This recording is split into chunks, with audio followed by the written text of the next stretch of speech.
قرآن مجید نے ارشاد فرمایا اعوذ باللہ من الشیطان الرجیم وتعاونوا علی البر والتقوی ولا تعاونوا علی الاثم والعدوان واتقوا اللہ ان اللہ شدید العقاب۔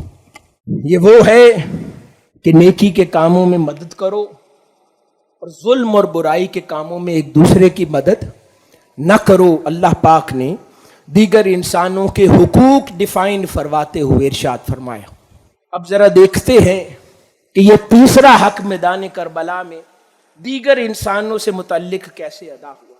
یہ وہ دور تھا کہ جب خلفائے راشدین کا آقا علیہ الصلوۃ والسلام کے بعد قائم کردہ نظام عدل، نظام سیاست، نظام معیشت، نظام معاشرت، اس نے تہوبالا یزید نے کر دیا۔ لوگوں کی بے دریغ جانیں لی جانے لگیں، کرپشن کا بازار گرم تھا، خوف و ہراس کسی کیفیت تھی، اور یہ بدبخت طاقت کو حق سمجھتا تھا، حیا کا فقدان تھا، بے حیائی عام ہو گئی تھی، اس کو اور رواج دیا جا رہا تھا، اسلامی شاعر اور اقدار کا مذاق اڑایا جاتا تھا، یہاں تک کہ اس بدبخت ملعون یزید نے کعبۃ اللہ کے خلاف تک پر بھی منجنیق سے پتھر برسا کر آگ لگا دی تھی، اس کے اندر پڑے تبرکات بھی جل گئے تھے۔ مدینۃ المنورہ کے اندر ہزارہا صحابہ کرام کو شہید کیا گیا تھا، صحابیات اور عورتوں کو شہید کیا گیا، اور ایک کثیر تعداد میں جانیں لی گئیں۔ آج بھی جنت البقیع میں ایک پورا حصہ صرف ان شہداء کا ہے کہ جن کو اس موقع پر شہید یزید کی افواج نے کیا۔ مسجد نبوی میں 3 دن تک نہ اذان ہوئی، نہ جماعت ہوئی، ہر شے معطل رکھی۔ ہر وہ شے جو تاجدار کائنات صلی اللہ علیہ وسلم نے عطا فرمائی تھی، یہ اس کا ختم کرنے لگ گیا۔ لوگ خوف زدہ تھے، کوئی اس کے آگے اونچی آواز میں بول نہ پاتا تھا، ہر کسی کو اپنی جان کا خطرہ تھا۔ یہاں تک کہ تاریخ کی کتب اور حدیث کی کتب میں آیا ہے، کئی بڑے بڑے صحابہ کرام جلیل القدر وہ کانوں میں سرگوشیاں کرتے کہ کہیں یزید کی افواج نہ سن لے اور ہمارے خلاف کوئی بڑے فیصلے نہ ہو جائیں۔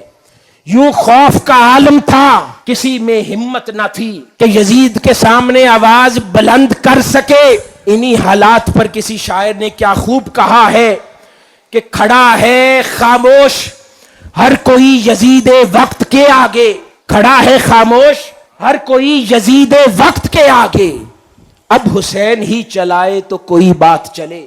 تو یہ ماحول تھا کہ کوئی اپنی زبان نہیں کھولتا تھا، مگر ہر ایک کی خاموش نگاہ اس شہزادہ رسول پر تھی کہ یہی خانوادہ ہے، بس یہی لہو ہے جو اس کو چیلنج کر سکتا ہے۔ تو وہ اس وقت کے لوگ پسماندہ حال، خوف زدہ، اس خوف کے ماحول میں امام حسین نے علم حق بلند فرمایا، یزید کو چیلنج کیا، اس کی بیعت سے انکار کیا، اور پھر اس کو علل اعلان غلط کہا۔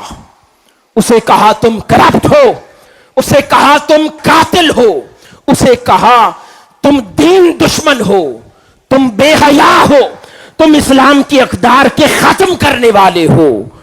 اس کو علل اعلان کہا، ہر جگہ چیلنج کیا، اس کے لوگوں کو چیلنج فرمایا۔ یہی وہ چیلنج تھا جو امام عالی مقام کو اپنے خانوادہ رسول کے ساتھ میدان کربلا تک لے گیا، اور وہاں پر پھر وہ معرکہ کربلا بپا ہوا، اور اس معرکہ کربلا میں جس طرح شاہانہ انداز میں امام عالی مقام نے اپنی اور اپنے خانوادے کی جانوں کے نذرانے پیش کیے، یوں آپ نے ان دوسرے انسانوں کا حق بھی میدان کربلا میں ادا فرما دیا۔ کوئی کسی کا حق وقت دے کے ادا کرتا ہے، کوئی کسی کا حق مال دے کے ادا کرتا ہے، کوئی کسی کا حق جان دے کے ادا کرتا ہے۔ ایسا بھی کسی نے حق ادا کیا ہوگا امت کا کہ اپنی جان بھی دی، اپنے شہزادوں کی جان بھی دی، اور یہاں تک کہ خانوادہ رسول کے اور آپ کے احباب کے 72 تنوں کی جان دی، اور یوں جان دی سے یزید اپنا تخت بچا کر بھی ہار گیا، امام علی مقام شہید ہو کر بھی فتح یاب ہے۔ اسی لیے آج ہر کوئی حسین حسین کرتا ہے اور یزید کا کوئی نام لیوا بھی نہیں ہے۔